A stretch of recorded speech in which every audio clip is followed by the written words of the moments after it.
Students and locals get up close with marine life. More on the rare opening of the Polys Pier.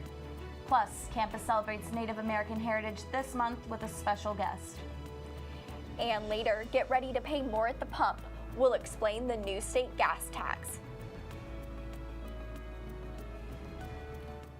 Good afternoon and thanks for joining us for Mustang News. I'm Tabitha Gordillo. And I'm Hannah Benson. Community members were invited to explore Cal Poly's private research pier this weekend. People had the opportunity to learn about student research projects, hold marine organisms, test out scuba diving masks, and look at species under a microscope. The pier is only open to the public 2 days a year.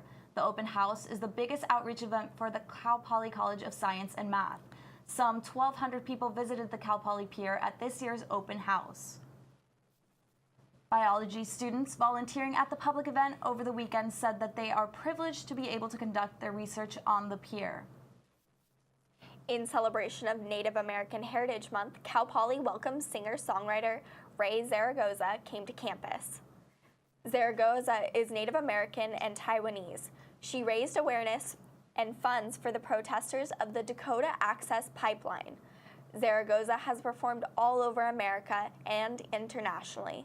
This year, another type of groove, an open mic event put on by the Cal Poly Multicultural Center, invited her back to kick off Native American Heritage Month. And so it's very, very important to remember and to realize that Native Americans aren't history. It's not something in the past. We're still here, and we're still speaking up, and we're still voicing, and we're musicians, we're lawyers, doctors, but many people don't even know that, don't even realize that. So it's always important, because literally with every step you take, you're walking on Indigenous land, you're walking on Native American land, and it's always good to remember. The American Indian Student Association also performed, and the mic was open to all students to share their poetry or to talk. Get ready to pay more at the pump. Reporter Megan Healy tells us exactly how much more it'll cost you to fill up. Gas just got more expensive. The state of California passed a new gas tax that will increase the price of gas by 12 cents per gallon. The new fee is part of a transportation package, which also includes an annual vehicle fee. This new gas tax will raise vehicle fees by $5.2 billion per year, all of which will go towards repairing state roads and infrastructures. Jeff Straw, Executive Director of the SLO Regional Transit Authority, says these repairs will benefit state transit. I believe that's something we have to look at. Our infrastructure is falling apart in California. Many students drive themselves to and from campus, and some aren't too happy about paying more for gas. I like my cheap gas. I think that's great, but it honestly probably won't affect me that much. I mean, I have a job, I can pay for it, but I don't appreciate it. It's a deal breaker for some students. I mean, if they're really trying to make ends meet. I mean, yeah, the gas is one of those expenses that can make them rethink things. There are other ways students can get to campus by means of bus or bike. Another student says the tax could influence the way she gets to campus. It's a bus stop right by my house, so that might be something I would consider just for personal prices. But I mean, I would probably consider a bike. Jamie Cole, biology sophomore, says taking the bus is a great alternative to driving. It's an easy way to get to campus and not have to worry about parking or dealing with a bike or anything like that. Though Straw doesn't foresee an immediate impact of the tax, he does say that buses are an efficient mode of transportation in San Luis Obispo. We've got great buses. Our drivers are fantastic. They're members of our community. We all want to do well here. This is our community. I live here. We want to make sure we're doing a good job. Megan Healy, Mustang News. Students have many other options if they want to avoid driving, including walking, biking, and taking the bus. It was a busy week in news around the country. Mustang News anchor Connor McCarthy gives us a look at the top national headlines. The thing about broadcast. Hey Hannah, Tabitha, here are your top headlines from around the country this week. The FBI has charged a 29 Uzbekistan native with federal terrorism crime charges. Monday, Sayfullo Saipov drove a rented Home Depot pickup truck and drove it down a bike path near the World Trade Center Memorial in New York City. 8 people were killed and 15 were injured. President Trump has called to the end of the diversity visa program that allowed Saipov to enter the United States. And a new ABC News Washington Post poll found that nearly half of Americans think President Trump committed a crime after top Trump campaign officials were indicted by Robert Mueller's special counsel. The counsel is currently investigating campaign ties with Russia. Paul Manafort, Richard Gates, and George Papadopoulos surrendered to federal authorities Monday, with Papadopoulos pleading guilty to financial charges. Trump went to Twitter defending himself, saying there's no collusion. President Trump will also be heading to Asia Saturday as tensions with North Korea begin to rise. U.S. intelligence officials believe the Kim regime is developing an advanced missile that could reach the United States. General Joseph Dunford, chairman of the Joint Chiefs of Staff, told Congress, quote, "In terms of sense of urgency today, North Korea certainly poses the greatest threat." That's all we have for you this week. For Mustang News, I'm Connor McCarthy. Back to you guys at the desk. Thanks, Connor. And coming up after the break, we'll have your weather forecast update. Thank you. The thing about broadcast is it's not just on paper, so now you're actually seeing people's emotions and their reactions, and I think you just really learn a lot by being able to go face to face and also have a camera and capture those emotions. And broadcast is so fun, in my opinion, because you can take what you see and show it to your audience and show them exactly what you're witnessing or other people are witnessing at the moment.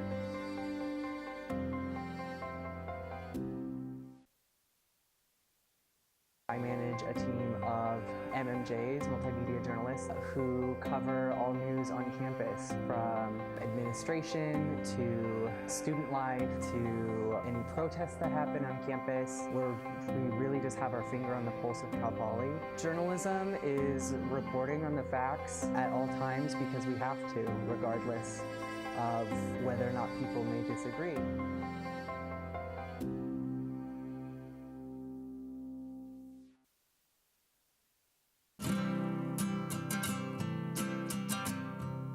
Every day across America, excess food is gathered by a network of good people at local food banks, giving hope to millions of children who struggle with hunger. They've earned their wings, and you can too. Together, we can solve child hunger. Support Feeding America and your local food bank at feedingamerica.org. Welcome back to Mustang News. I'm Shireen Baruchim here with your weekly weather update. So today we're going to see a high of 65 degrees and a low of 54, starting off the fall season to what we expected on the second day of November. It is going to be partly cloudy, and we are expecting a 20% chance of rain coming to us a little bit tonight, but not seeing too much sun throughout the day. It will be mostly cloudy. Going into our 5-day forecast, a high of 67, 54. Friday and Saturday, we are expecting a 50 and a 40% chance of rain. So make sure you're layering up. For the Central Coast, it might not be the best time to go to those beaches. Sunday, a high of 65 and 48, and Monday, a high of 65 and 47. All of those are partly cloudy and seeing a little bit more of sun on Sunday. The pollen will be a little bit more high, so allergies, if you do have allergies, expect that to go up this week. That's something we're known for in the Central Coast, but this weekend especially, we're expecting high levels of pollen.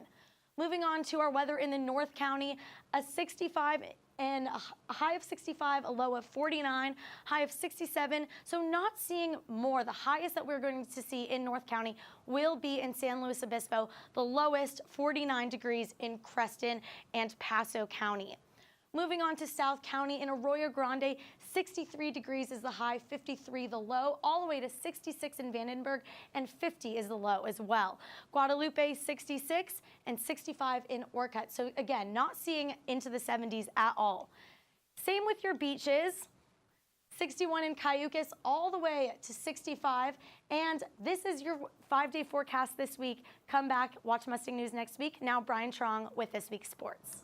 Thanks, Shireen. Let's get right into it. The World Series wrapped up as the Houston Astros tied to win their franchise's first championship, while the Los Angeles Dodgers tried to snap their 29-year championship drought. In the top of the first inning with the Astros leading 1-0, Alex Bregman scored on a Jose Altuve groundout to give Houston a 2-0 lead. Then in the top of the second inning, series MVP George Springer crushed a 2-run home run, giving the Astros a 5-0 lead. The LA Dodgers scored their only run of the game on a single by Andre Ethier that scored Jock Peterson to cut the lead 5-1. But that was all the Dodgers would get as the Astros went out to win their franchise's first World Series championship. 8 days out from the team's season opening match against Stanford, the Cal Poly men's basketball team has an exhibition game tonight against Cal State East Bay. The game tips off at 7 p.m. tonight at Mott Athletic Center. Cal Poly returns 3 starters, which includes last season's leading scorer Victor Joseph. Forward Josh Martin returns after an injury forced him to redshirt last year. In the offseason, the Mustangs added 3 transfers and signed 3 new freshmen. The Mustangs opened the season at Stanford on Friday, November 10th, and at UC Berkeley on Sunday, October 12th. Both games will be televised on the Pac-12 network. And to look at something different, Cal Poly Club Roller Hockey traveled to San Jose to kick off the 2017-18 season. The Division I team opened the season versus UC Santa Barbara, controlling the match until the Gauchos scored 3 goals in the final 2 minutes for the comeback. Junior forward Danny Kumada put up 4 goals and 3 assists. The team split the rest of their games for the 2-2 win-loss record. Matt Fisher in with it. He gets it out in front, they score! That's John Leone. Gives the Mustangs the first lead of the game. Division I took wins against Arizona State and Saddleback College. The club's 2 Division III teams also played. Cal Poly Gold swept the tournament 4-0, making it only the 3rd time in the club's 24-year history that one of the D3 teams went undefeated in the season opener. The club will next travel to Huntington Beach next Saturday. Let's take a look at a few games coming up for the Mustangs. Men's basketball will play Cal State East Bay tonight at Mott Athletic Center at 7 p.m. This is an exhibition game and Cal Poly's first game of the season. Women's volleyball will host UCSB for the second half of this year's blue-green rivalry on Friday in Mott Gym. They're going for their 16th win, which would be the longest win streak in program history. And on Saturday, football will square off against Portland State at Spanos Stadium at 6 p.m., both teams seeking their first win of the season. And coming up next after the break, a look at some outrageous costumes at a Halloween drag show on campus. So I'm in charge of making sure that the paper is distributed every Tuesday morning because that's when the new editions come out. I think my job, the most important thing with my job is that it gets the papers out there for them to actually read. Without my position and my guys, my delivery drivers and my brand ambassadors, the papers would not be seen every week on campus, essentially.